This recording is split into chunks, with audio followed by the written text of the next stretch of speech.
Voy a invitar a los hermanos a que abran sus Biblias en el Evangelio de San Juan, capítulo 4.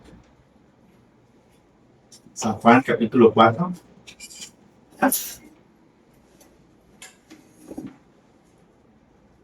Vamos a retomar la lectura que estuvimos estudiando la semana pasada. Estamos hablando sobre Jesús y la mujer samaritana.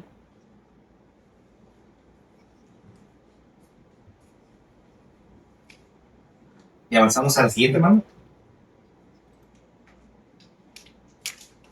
Vamos a tomar únicamente referencia a los versículos 25 al 30. Dice la Biblia en el nombre del Padre, del Hijo y del Espíritu Santo. Juan capítulo 4, 25 al 30. Le dijo a la mujer: sé que ha de venir el Mesías, llamado el Cristo. Cuando Él venga, nos declarará todas las cosas. Jesús le dijo: yo soy el que habla contigo. En esto vinieron sus discípulos y se maravillaron de que hablaban con una mujer. Sin embargo, ninguno dijo: ¿qué preguntas? ¿O qué hablas con ella? Entonces la mujer dejó su cántaro y fue a la ciudad y dijo a los hombres: venid, ved a un hombre que me ha dicho todo cuanto he hecho. ¿No será este el Cristo? Entonces salieron de la ciudad y vinieron a él.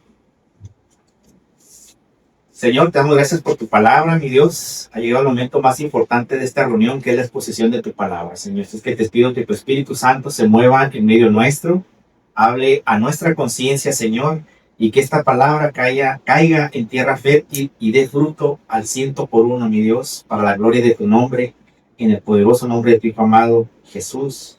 Amén. Amén.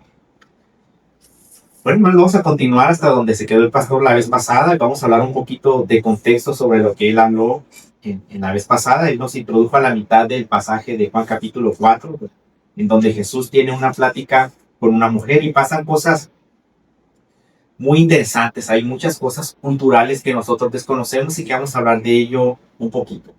Vamos a hablar un poquito de contexto sobre este evento. Como nosotros sabemos, hermanos, en el año 926 a.C., el reino de Israel se dividió en dos partes: el reino del norte y el reino del sur. El reino del norte pues se rebeló contra el rey Roboam, el hijo de Salomón, y de ahí surgieron los dos reinos. El reino del norte se estableció en Siquem y el reino de Judá, o sea, el reino del sur, se estableció con su capital en Jerusalén. Tiempo después, el rey de Israel, o sea, el reino del norte, se trasladó a la capital, que fue Samaria. Pero en el año 722, debido a que el reino del norte no estaba haciendo las cosas que Dios demandaba, los asirios, el Señor mandó a esta nación a castigar al reino del norte, y ellos conquistaron a las 10 tribus que estaban en el reino del norte. Nosotros sabemos por la narrativa bíblica que esas 10 tribus fueron llevadas cautivas a vivir a lo que es el norte actualmente de Irak y la parte fronteriza de Turquía. Ahí se establecieron esas 10 tribus. Y sabemos con ello pues que el pueblo de Israel, o las 10 tribus, fueron llevadas al exilio, y que esa zona que ellos habitaban, hermanos, en Samaria, se quedó mayormente deshabitada. Sí se quedó gente de Israel, se quedaron la gente que no tenía valor para los asirios, es decir, la gente de la calle, los pobres, la gente que no sabía hacer nada, son los que se quedaron como olvidados ahí en la zona que es actualmente conocida como Samaria. Pero el rey de Asiria decidió repoblar esa zona, hermanos, y de acuerdo a la Biblia nos dice que mandó a las naciones que ellos dominaban, a ciertos grupos, a que habitaran esa tierra, lo que es Samaria. Y para ello los invito a ver Segunda de Reyes, capítulo 17. Segunda de Reyes, capítulo 17, versículos 24 en adelante. Segunda de Reyes, capítulo 17, versículo 24 en adelante. Y trajo el rey de Asiria gente de Babilonia, de Cuta, de Aba, de Amad y de Sepharvaim, y los puso en las ciudades de Samaria, en lugar de los hijos de Israel, y poseyeron a Samaria, y habitaron en sus ciudades. Aquí la Biblia nos está confirmando que pueblos extranjeros repoblaron Samaria, hermanos. Versículo 25. Y aconteció al principio, cuando comenzaron a habitar ahí, que no temiendo ellos a Jehová, envió Jehová contra ellos leones que los mataban. Dijeron pues al rey de Asiria: las gentes que tú trasladaste y pusiste en la ciudad de Samaria no conocen la ley de Dios de aquella tierra, y él ha echado leones en medio de ellos. Y he aquí que los leones los matan, porque no conocen la ley del Dios de la tierra. Y el rey de Asiria mandó diciendo: llevad ahí a alguno de los sacerdotes que trajiste de allá, y vaya y habite ahí, y les enseñe la ley del Dios del país. Y vino uno de los sacerdotes que habían llevado cautivo de Samaria, y habitó en Betel, y les enseñó cómo habían de temer a Jehová. Pero cada nación se hizo sus dioses y los pusieron en los templos de los lugares altos que habían hecho los de Samaria, cada nación en su ciudad donde habitaba. Hasta allí. Qué interesante, ¿no, hermanos? El rey de Asiria manda a otras naciones a que habiten Samaria, pero todas esas naciones, cada quien traía su dios, hacían lo que quisieran, y el Señor los castiga con leones. Imagínate esa escena, que nos manda el Señor leones porque no estamos cumpliendo su palabra. Y si seguimos leyendo del 29 en adelante, ahí menciona que incluso en el 31, por ejemplo, dice: los sabeos hicieron a los dioses, ¿no?, a Niuhaz y a Tartac, y los de Zerbaín quemaban a sus hijos en el fuego para adorar a Adamelec. Imagínate esa escena, quemar a tu propio hijo solo por creer que le estás agradando a un dios pagano. Estas naciones, hermanos, que llegaron después a esa zona de Samaria son las que repoblaron esa zona con todas sus tradiciones. Así que los samaritanos que estaban en los tiempos de Cristo eran la mezcla, hermanos, de todos esos pueblos y de los israelitas que se quedaron después de la conquista asiria. Esos pueblos venían de las naciones conquistadas por el rey de Asiria, que como leímos eran de Babilonia, de Cuta, de Abba, de Amad y Zerbaín. Con el tiempo, hermanos, estas naciones se fusionaron con los pocos judíos, con los pocos israelíes, perdón, que quedaban ahí, las 10 tribus que quedaban, se fusionaron y formaron una especie de un mestizaje. Y ese mestizaje fue conocido como los samaritanos, hermanos. Y ese grupo de samaritanos o ese mestizaje eran considerados por los judíos como herejes, porque no llevaban la ley de Jehová. Y en el capítulo 4 que vamos a estar estudiando, nos da un poquito de contexto sobre el desprecio que había para ese grupo de parte de los judíos. Así que, hermanos, entonces el conflicto que había entre los samaritanos y los judíos viene desde ese tiempo, desde el tiempo del exilio, y todavía continuó después del post-exilio. Nosotros recordemos, hermanos, que cuando conquistan a Judá y cumplen los 70 años en el reino que los conquistó, Dios utilizó a Esdras y a Nehemías para que ese grupo de judíos regresaran a Jerusalén, regresaran a Judá, reconstruyeran el templo, reconstruyeran la ciudad y que nuevamente tuvieran adoración en ese templo.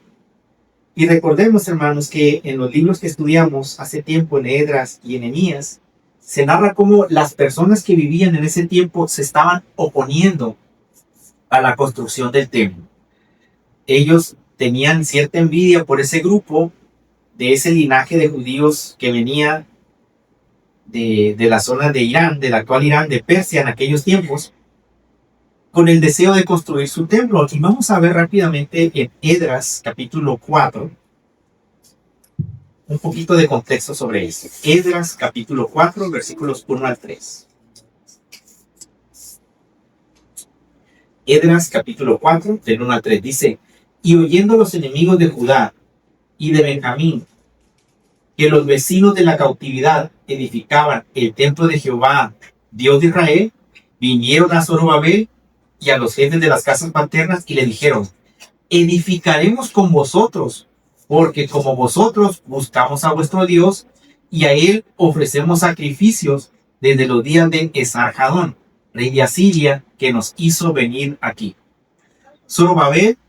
Jesúa y los demás jefes de las casas paternas de Israel dijeron: no nos conviene edificar con vosotros casa a nuestro Dios, sino que nosotros solos la edificaremos a Jehová, Dios de Israel, como nos mandó el rey Ciro, rey de Persia. ¿Qué estaba sucediendo aquí, hermanos? Nos regresemos un poquito. Ya sabemos que los samaritanos eran la mezcla de israelíes que se quedaron con los pueblos que regresaron, que se impusieron y que se mezclaron entre ellos. Así que el capítulo 4 de Esdras nos está hablando de ese grupo, de los samaritanos. Ese grupo de samaritanos conocían a Dios a su manera, porque recordemos que se les mandó un sacerdote que les explicara la ley de Dios. Este sacerdote, hermanos, les habló sobre el Pentateuco solamente. Les habló sobre la ley de Moisés. Recordemos que Judá estaba en el exilio. Mandaron a ese sacerdote y se les explicó a los samaritanos que debían respetar la ley. Así que este grupito, hermanos, los samaritanos de ese tiempo, conocían de alguna manera la ley de Dios y querían participar de la construcción del templo. Pero por lo que estamos leyendo, el otro grupo de judíos en Jerusalén le dijeron: no nos conviene mezclarnos con ustedes. Es decir, no vamos a mezclar nuestra fe que tenemos en Jehová con la fe rara que tienen ustedes con sus dioses, en otras palabras. Adelantito, hermanos, en Nehemías vamos a leer el capítulo 2. Adelantito de Esdras tenemos Nehemías. Vamos a leer el capítulo 2, versículos 19 y 20, que dice: pero cuando lo oyeron Sanballat horonita, Tobías el siervo amonita y Gesem el árabe, hicieron escarnio de nosotros y nos despreciaron diciendo: ¿qué es esto que hacéis vosotros, que os rebeláis contra el rey? Y en respuesta les dije: el Dios de los cielos, Él nos prosperará, y nosotros sus siervos nos levantaremos y edificaremos, porque vosotros no tenéis parte, ni derecho, ni memoria en Jerusalén. En otras palabras, hermanos, los judíos del exilio estaban diciendo a los samaritanos: no queremos saber nada de ustedes, porque ustedes no son el pueblo escogido de Dios. Así es simple. Y si seguimos leyendo Nehemías, hermanos, hay otra parte del capítulo 13, en donde el pueblo de Judá ya se estaba empezando a mezclar con los samaritanos. Y los sacerdotes, Esdras y Nehemías, empiezan a reprender el pueblo, porque ya estaban naciendo hijos de esa mezcla de judíos con samaritanos. Y ellos sabían que tenían que guardar perfectamente la ley de Dios, y se les ordena que dejaran a las mujeres samaritanas, que dejaran a los hijos que nacieron de esas relaciones, y que únicamente se casaran con la simiente que regresó del exilio con Judá. Así que de esta manera, hermanos, el grupo que regresó del exilio, liderado por Esdras y Nehemías, hicieron un lado a los samaritanos. Desde entonces, hermanos, venía ese rechazo cultural con los samaritanos.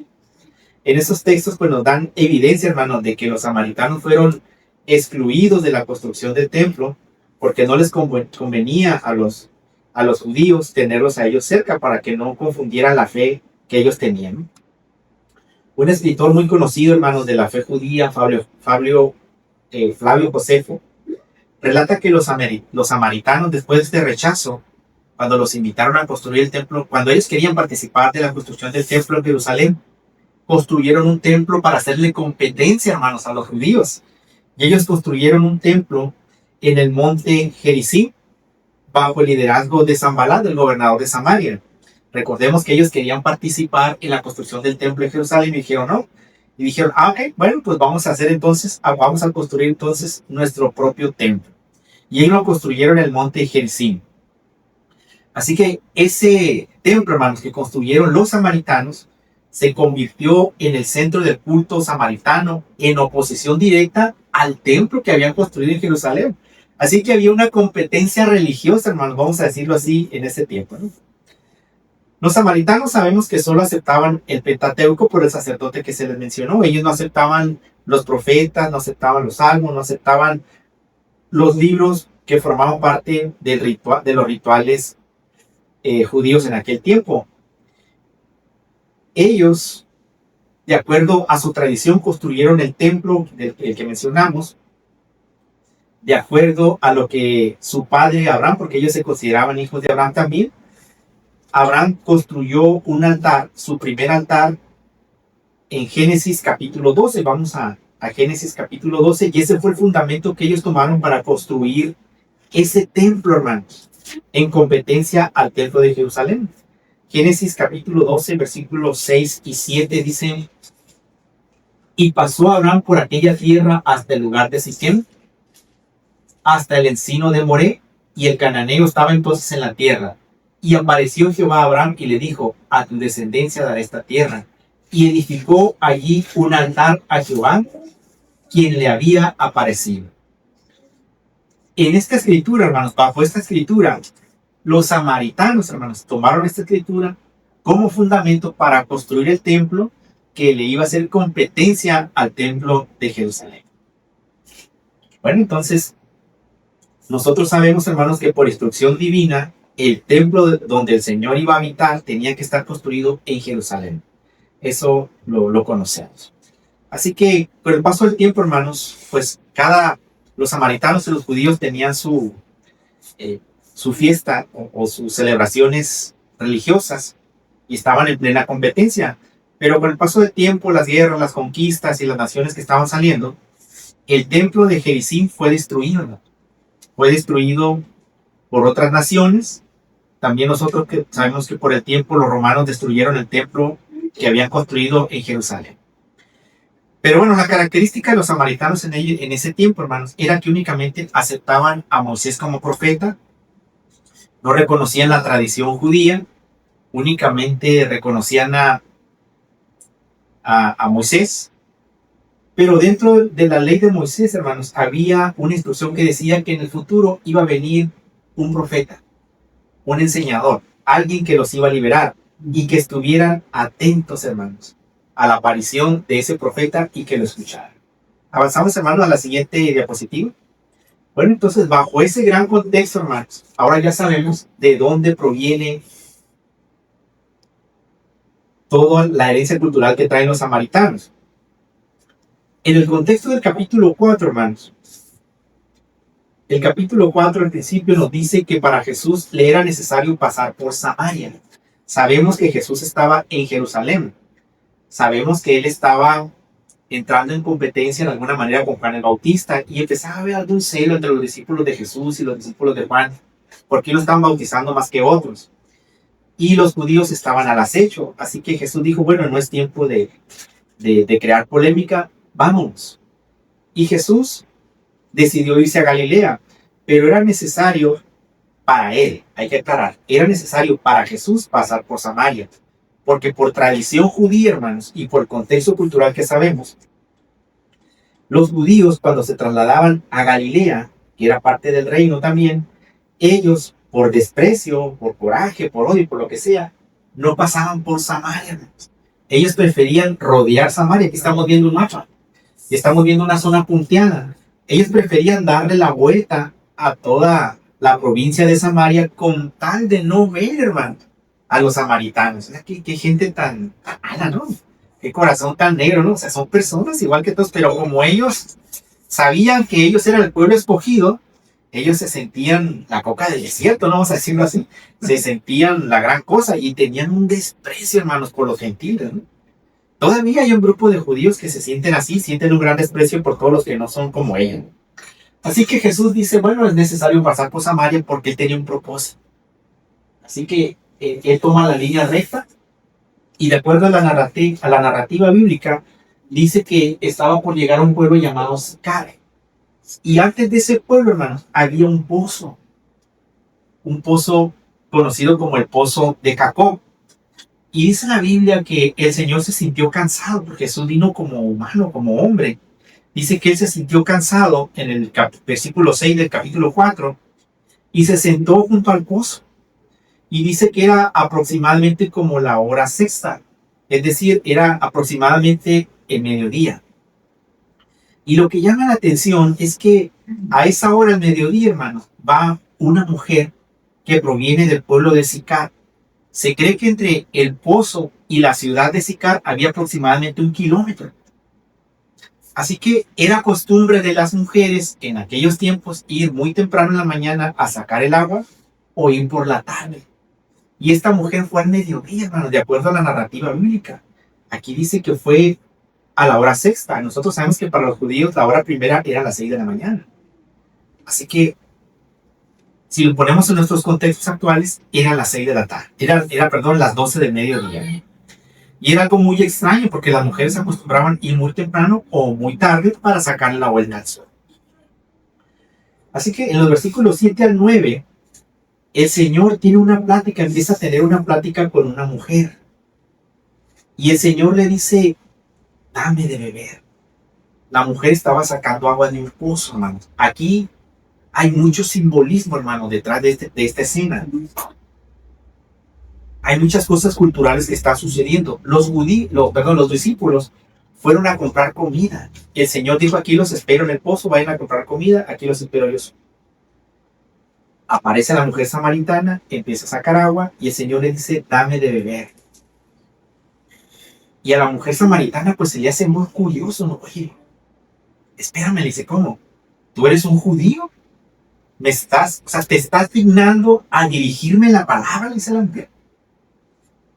¿Cómo tú siendo judío me pides a mí de beber si yo soy mujer samaritana? Y ahí lo aclara Juan, dice, porque los judíos y samaritanos no se tratan entre sí. Y eso es por el contexto que vimos ahorita, hermanos, porque no se querían, ¿no?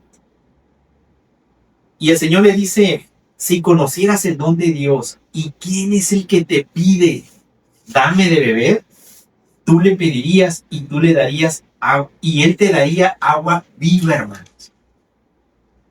Veamos otro contexto. Hay dos tipos de pozos, hermanos. Hay pozos que tienen acceso a aguas fósiles, es decir, agua que ya está encerrada, ¿no? Como si fuera un pozo petrolero, ¿no? El agua ya está encerrada por la tierra, esa agua no puede escapar, eso es un pozo de agua fósil. Muy probablemente ese pozo tenía aguas fósiles. Es decir, tarde o temprano ese pozo se iba a secar porque iban a sacar ya todo el agua, ¿no? Posiblemente ese pozo se recargaba con las lluvias, ¿no? Pero el Señor habla aquí de un pozo o de aguas vivas. Un pozo de aguas vivas, hermanos, es cuando se excava y se encuentran de manera subterránea ríos. Y esos ríos no están estancados, hermanos. El agua estancada de un pozo tiene la característica que se empieza a descomponer por el moho, por los animales, se contamina. Y las aguas vivas son corrientes que se están moviendo. Es muy difícil que se contaminen. Así que el Señor le empieza, por supuesto, le está hablando de manera espiritual, ¿no? Con una metáfora. Pero está utilizando el contexto de un agua que está estancada y el contexto de un agua que está viva, que no se contamina, que es pura, que es limpia y que es más saludable que un pozo que tiene agua estancada. Y la mujer pues no entendió la metáfora porque todo en el 11 le dice, a ver, Señor, estás ahí sentado, no tienes con qué sacar el agua. ¿Cómo vas a sacar el agua viva del pozo? ¿Acaso eres tú mayor que nuestro padre Jacob, que nos dio este pozo, del cual bebieron él, sus hijos y sus ganados?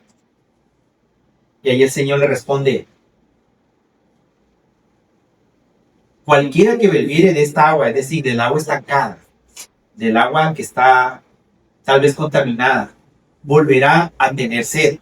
Mas el que bebiere el agua que yo le daré, no tendrá sed jamás, sino que del agua que yo le daré, será en él una fuente de agua que salte para vida eterna.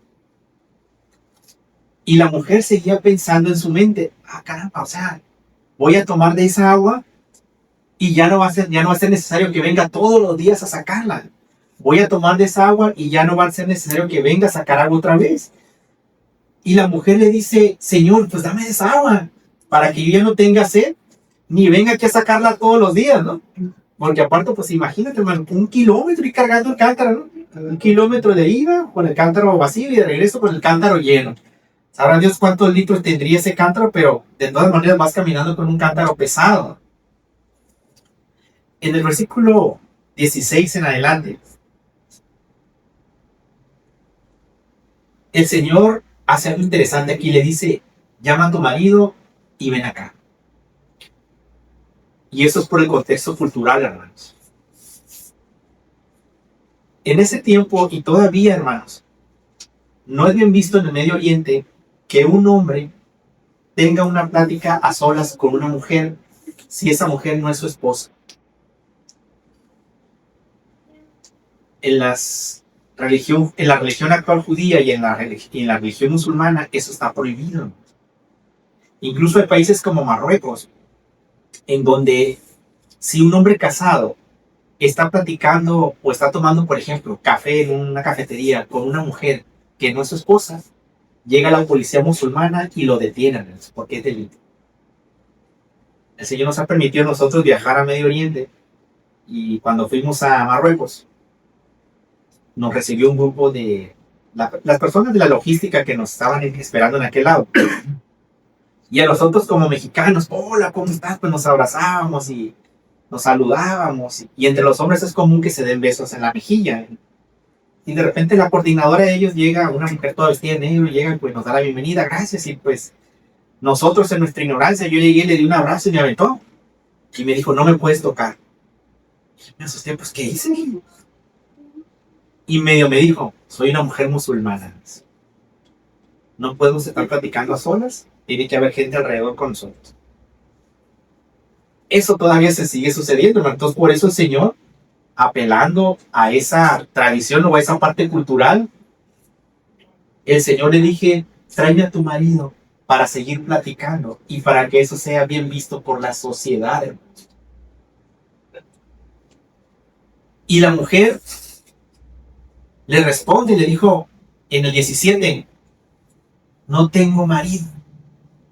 Y Jesús le responde, váyanse, qué bueno que lo reconoces. Bien has dicho, no tienes marido, dice. Porque 5 maridos has tenido, dice. Y el que ahora tienes no es tu marido. No me has mentido. Qué interesante, hermanos. Esta mujer había tenido 5 esposos. Y por alguna razón se separó, se divorció. Sabemos que por la ley mosaica se podía dar carta de divorcio a las mujeres. Pero el Señor le dice, y con el que estás ahorita, o sea, con el sexto, y con el sexo que tienes ahorita, no estás casada por la ley.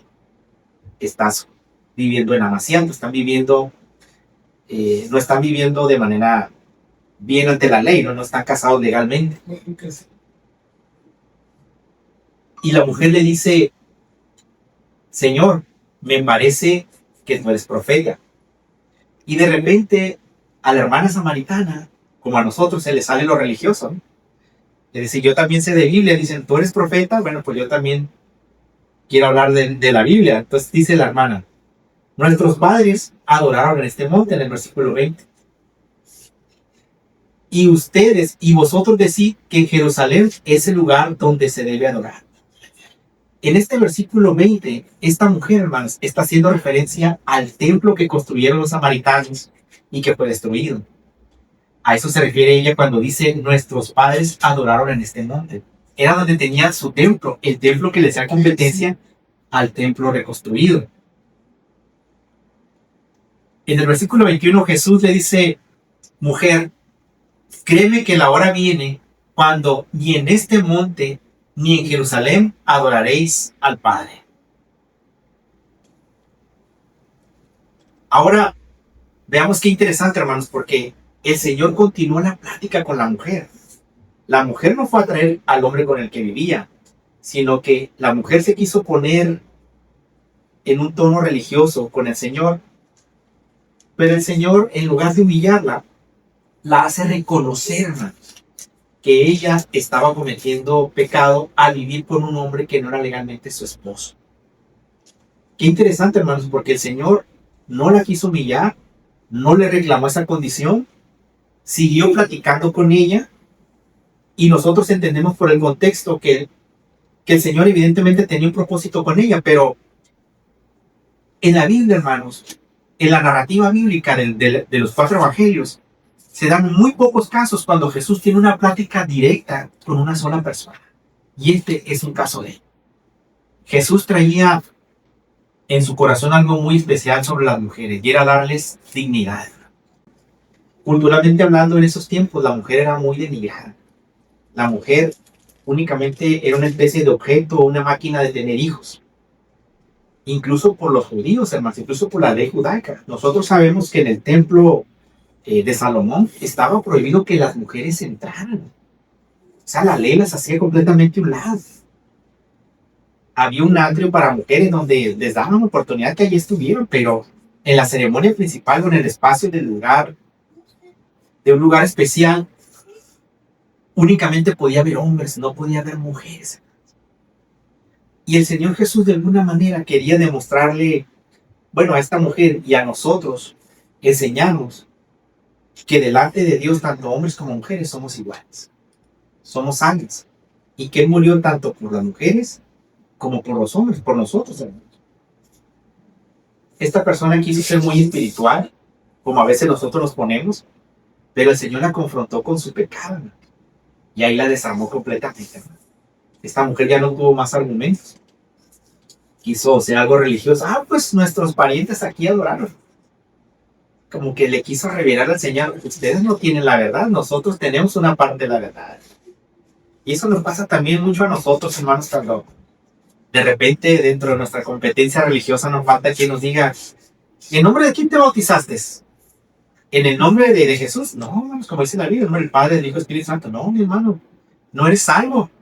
Tienes que bautizarte en el nombre de Jesús, así como le enseñaron los apóstoles. Y empezamos a tener un celo, hermanos, entre nosotros cuando eso no es la esencia del Evangelio. Estamos cumpliendo un mandamiento que es bautizarnos. Y nosotros a veces sacamos ese sello espiritual que tenemos ahí metido, hermano, cuando en realidad tenemos otras cosas en las cuales debemos preocuparnos, ¿no? Como la mujer esta, ¿no? Que se quiso poner muy religiosa con Jesús, cuando en realidad tenía algo muy grande de que arrepentirse. El Señor le responde en el versículo 23, mas la hora viene y ahora es cuando los verdaderos adoradores adorarán al Padre en espíritu y en verdad, porque también el Padre tales adoradores busca que le adoren. Ahora el Señor le está explicando a esta persona que el Señor está buscando a gente, a personas que tengan una adoración verdadera, y menciona dos cosas, en espíritu y en verdad. ¿A qué se referiría el Señor? Ya la adoración ya existía en ese tiempo. Y tanto los samaritanos como los judíos adoraban a Dios. Pero aquí el Señor Jesús está revolucionando la forma en que debemos de adorar a Dios. En espíritu y en verdad. En espíritu se refiere, hermanos, a que la adoración debe ser guiada por el Espíritu Santo. Es decir, el Espíritu Santo viene a ser una obra transformadora después de que nosotros nos arrepentimos, le dimos perdón. El Espíritu Santo viene a transformar nuestra mente, como lo dice el libro de Romanos. Esa mente renovada, ese espíritu renovado, hermanos, ese espíritu agradecido, ese espíritu consciente, hermanos, de que está limpio y recto delante de Dios, en esa actitud es en la que debemos de adorar a Dios. Esta mujer no estaba adorando a Dios en espíritu, porque traía un pecado muy grande que le estaba pisando la espalda, ¿no, hermanos? Después dice, en verdad. ¿A qué se refiere adorar en verdad? Los verdaderos adoradores adorarán al Padre en espíritu y en verdad. Y nosotros sabemos cuál es la verdad, ¿verdad, hermanos? ¿Cuál es la verdad, hermanos? Jesús, su palabra. Así es que lo que el Señor quiere ahora, por lo que Jesús le está explicando a esta mujer, es que vengamos a adorarla con una conciencia limpia, que cada uno de nosotros sabemos cómo está, con una mente renovada y en la verdad que es Cristo Jesús, es decir, en el conocimiento de su palabra. No es necesario que nos vayamos de rodillas al Cerro de la Virgen a llevar veladoras, porque esa no es la verdad. No es necesario que yo pague una manda o me corte el pelo o me quede rapa, como lo hacen muchas religiones, por cumplir algo que creen que es la verdad. Y nosotros sabemos que no es la verdad. La verdad es Jesús, el Hijo de Dios, en el corazón de cada uno de nosotros. Vamos al versículo 25. ¿No? Le dijo a la mujer, sé que ha de venir el Mesías, llamado el Cristo. Cuando Él venga, nos declarará todas las cosas. Aquí la plática se empieza a poner más interesante. Porque después que el Señor le revela su vida, ahora ella le dice, bueno, espérame, pero pues va a venir alguien y nos va a enseñar y nos va a ayudar a salir adelante, porque Él nos va a declarar todas las cosas. Qué interesante, hermanos, porque ellos siendo samaritanos, también estaban esperando un Salvador. Y eso es porque Moisés les había dicho que iba a venir un profeta, que lo escucharan. Los judíos estaban esperando al Mesías, es decir, al ungido. Pero los judíos, hermanos, estaban esperando a un líder político o a un líder militar que los liberara de la opresión romana. Y los samaritanos estaban esperando a alguien que les restaurara la adoración, alguien que los restaurara la forma en que estaban viviendo, alguien que les diera esperanza. Ellos estaban esperando también a un Salvador, pero ellos tenían como la vista nublada, no entendían muy bien cómo iba a venir ese Salvador. Y dado que ellos no reconocían los otros libros, tenían muy poco conocimiento sobre ese Salvador. Ellos únicamente estaban conscientes que iba a llegar un restaurador. Era lo único que sabían. Iba a llegar un restaurador. Versículo 26 dice, Jesús le dijo, yo soy el que habla contigo.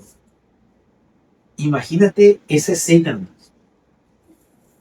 Esta mujer se estaba justificando, bueno, va a venir algún día el restaurador, la persona que estamos esperando. Y esa persona, con una gran humildad, le dice, yo soy el que habla contigo. Después de que la mujer expresa su esperanza en la llegada futura de un Mesías, el Señor le dice, yo soy esa persona que habla contigo. Así que ahí se justifica, hermanos, en donde Juan dice que le era necesario pasar por Samaria. O sea, a Jesús le era necesario pasar por Samaria. Él tenía un propósito, tenía que llegar a esa zona para que ese pueblo que estaba cegado, que tenía una visión limitada acerca de su restaurador, ellos pudieran ver quién era ese Salvador para ellos. Versículo 27. Mientras Jesús continúa hablando con la mujer, el versículo 27 nos dice que llegaron los discípulos. El versículo 27. En eso vinieron sus discípulos y se maravillaron de que hablaba con una mujer. Sin embargo, ninguno dijo, ¿qué preguntas o qué hablas con ella? Por los prejuicios culturales, pues evidentemente, hermano, los discípulos judíos dijeron que está haciendo el maestro hablando con esta mujer, ¿no? En primera porque era samaritana y en segunda porque era mujer. Y para los seguidores de Jesús, para sus discípulos, Jesús era un rabino, era un maestro. Y estaba prohibidísimo que un maestro hiciera eso. De acuerdo a la tradición judía, hermanos, incluso los mismos rabíes de ese tiempo no podían hablar ni con las mujeres de su propia raza, hermanos. Y hay narrativas que dicen que los rabinos de ese tiempo, incluso cuando venía una mujer que se encontraba de frente, se tapaban los ojos. Y algunos de ellos se llegaron a estrellar contra las paredes por esa ridícula tradición cultural, ¿no? Algunos narran eso, que algunos se sangraron la cabeza por no ver a una mujer de su propia raza, hermano. Fíjate, hasta qué extremo se va la religión, hermano, hasta qué ridiculez se va la religión, hermano. El versículo 28, ya con los discípulos ahí, dice, entonces la mujer dejó su cántaro y fue a la ciudad y dijo a los hombres. Aquí viene algo interesante, hermanos. Por la narrativa entendemos que la mujer muy probablemente no era muy aceptada en la sociedad samaritana. La primera evidencia es porque ella fue por el agua al mediodía, cuando nadie va. Esta mujer quería evitar la comunicación con otras personas. Y de repente esta mujer, hablando con un judío, se regresa a la ciudad corriendo, deja el cántaro y dice que se dirige a los hombres, siendo que la mujer por el contexto cultural era despreciada, hermano. Fíjate qué combinación de cosas hay, ¿no? La mujer era despreciada por los hombres, probablemente era, aparte de eso, no la quería la comunidad samaritana porque era muy libertina por el contexto que estamos analizando o estudiando. Pero pasa algo muy interesante, ella dejó el cántaro, hermanos. Dice, pues se le olvidó el cántaro, bueno, pero pasa, en realidad es otra figura, hermano, no que se le haya olvidado el agua que tenía que llevarle a la persona con la que vivía, sino que es una representación, hermanos. Hay una metáfora en eso. La persona esta que estaba platicando con Jesús, hermano, lo que traía de valor en ese tiempo era el cántaro. Y la razón por estar en el pozo era el cántaro lleno de agua. Y ahí lo dejó tirado y salió corriendo. Así que ese cántaro, hermanos, representa las cosas que nos están llenando en este momento. Como por ejemplo, las posesiones, la relación que tenemos con nuestras amistades, nuestra rutina diaria, el trabajo. Ese cántaro representa todas esas cosas que nos alejan de Dios y que tienen nuestra atención principal. Y esta persona, hermano, después de que escuchó ese mensaje, se despojó de todo, se dejó la razón de ser de estar ahí, la aventó, el cántaro, y salió a correr, que sabemos que corrió como 1 kilómetro, a avisarle a personas que posiblemente no la querían, a avisarles lo que este hombre les estaba enseñando. Esta persona, hermanos, ya había tomado del agua viva espiritual, ya había entendido, ya no necesito el cántaro, ya no necesito el agua estancada, ya tengo el agua viva. Ahora la voy a compartir con la gente que lo necesita. Versículo 29. Venid, dijo la mujer, ¿no?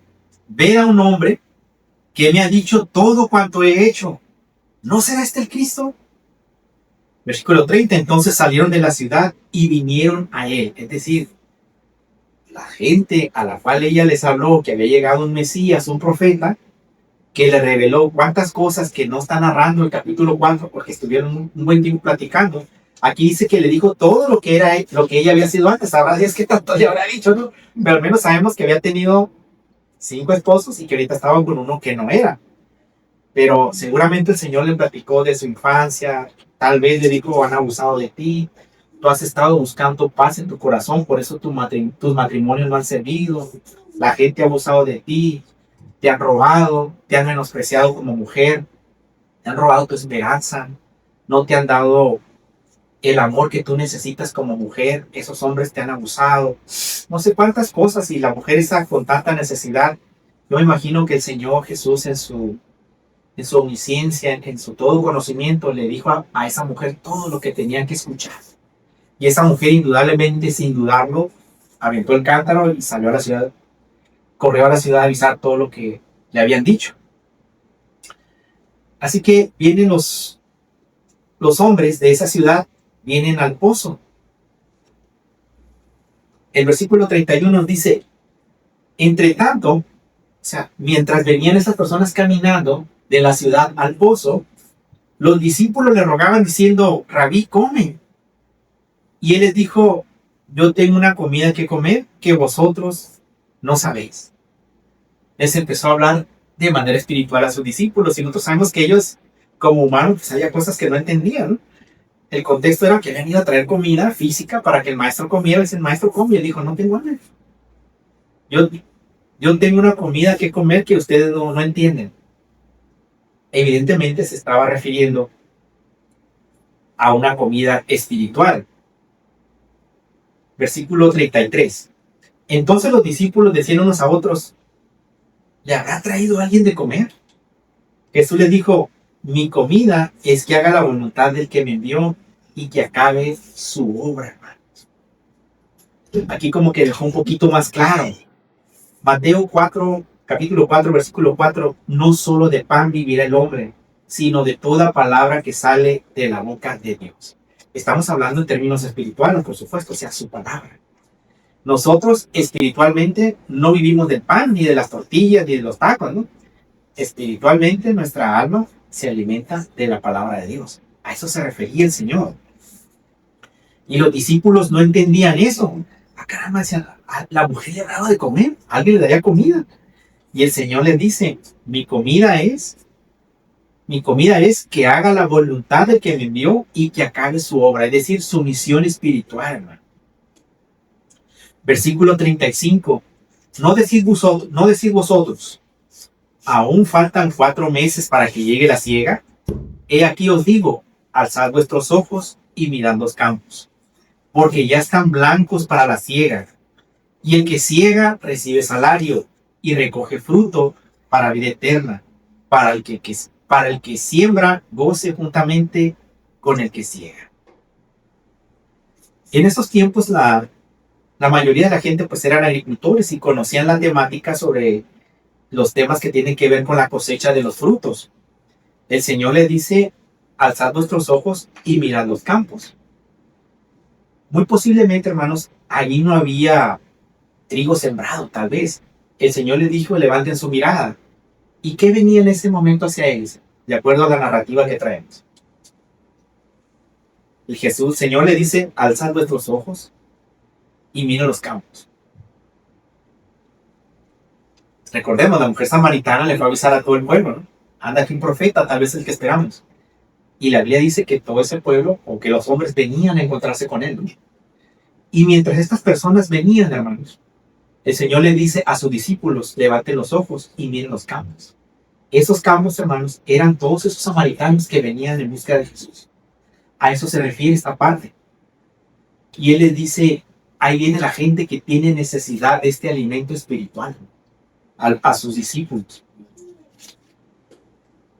Vean los campos, los samaritanos están hambrientos. Ellos tienen hambre espiritual. Versículos 37 y 38. Porque en esto es verdadero el dicho, uno es el que siembra y otro es el que ciega. Y yo los he enviado a cegar lo que vosotros no labrasteis, mas otros labraron y vosotros habéis entrado en sus labores.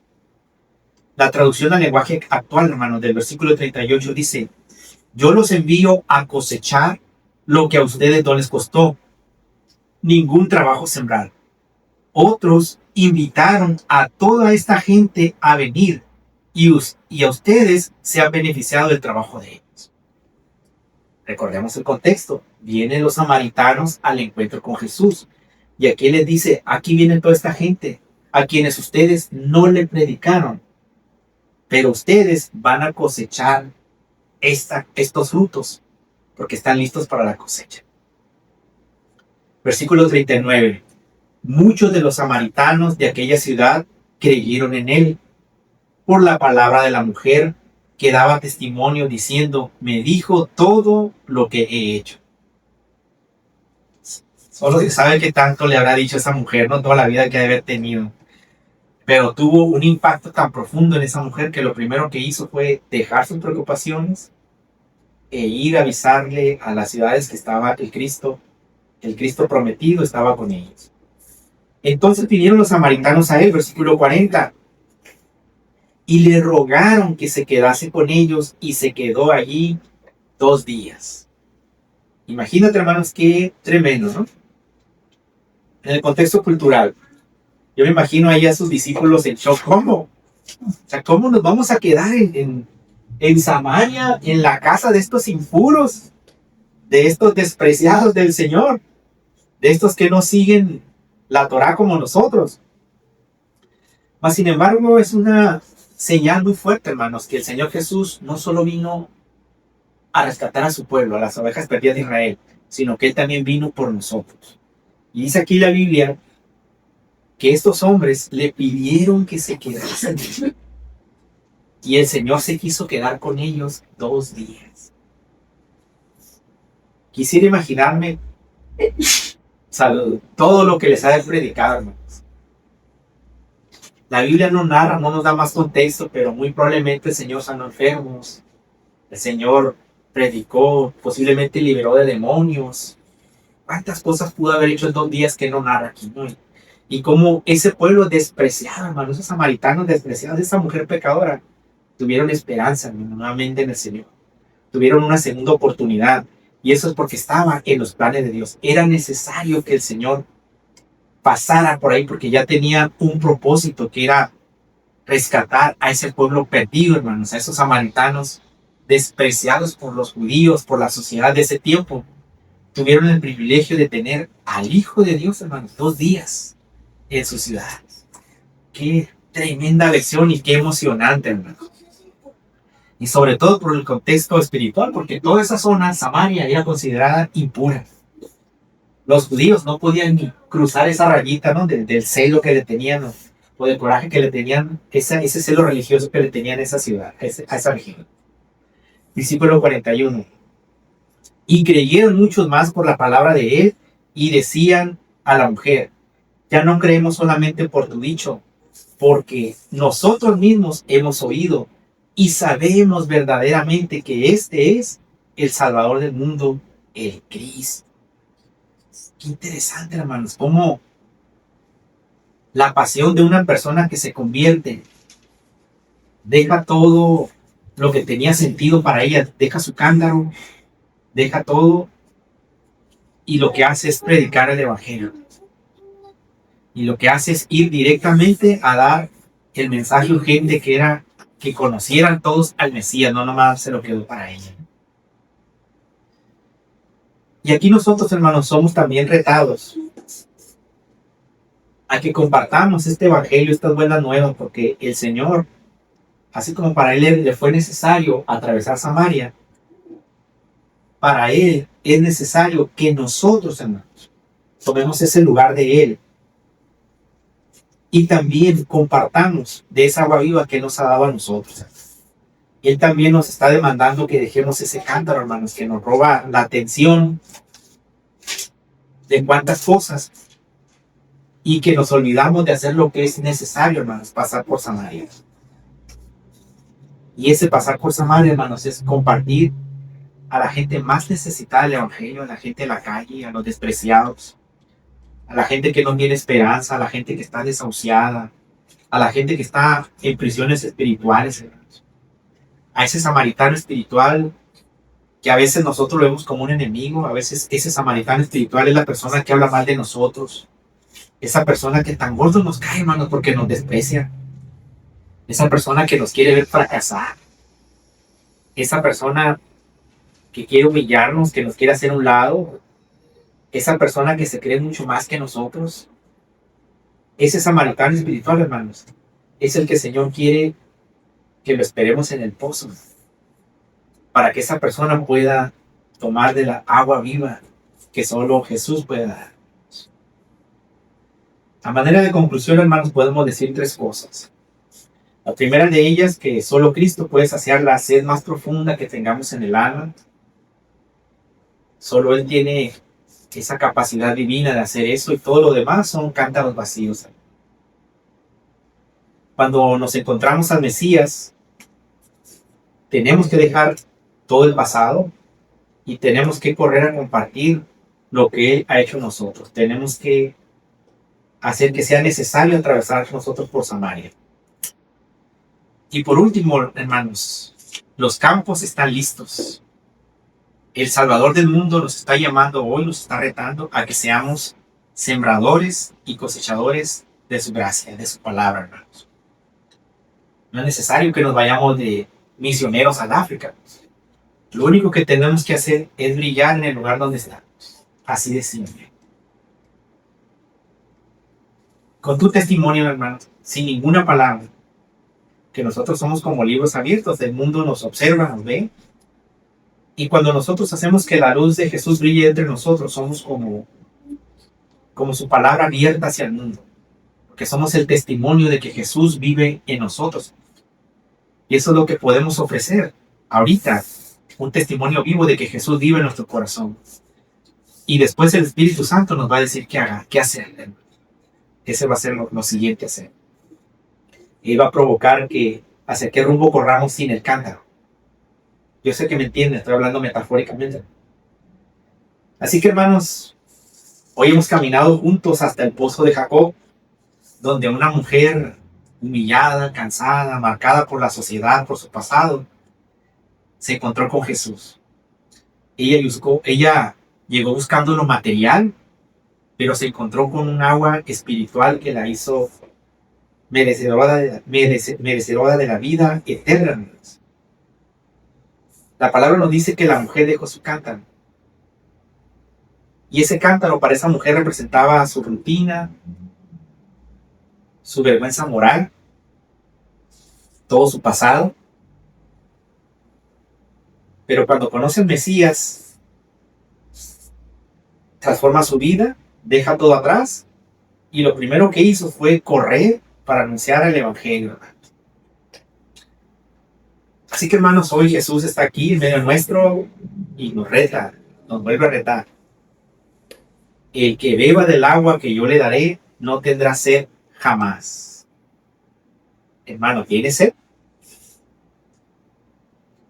¿Tiene sed, hermanos? Estamos junto al pozo, hermanos. Vamos a beber de esa agua viva, hermanos. Él quiere saciar nuestra sed, nos va a llenar de su amor, de su perdón, de su propósito, hermanos.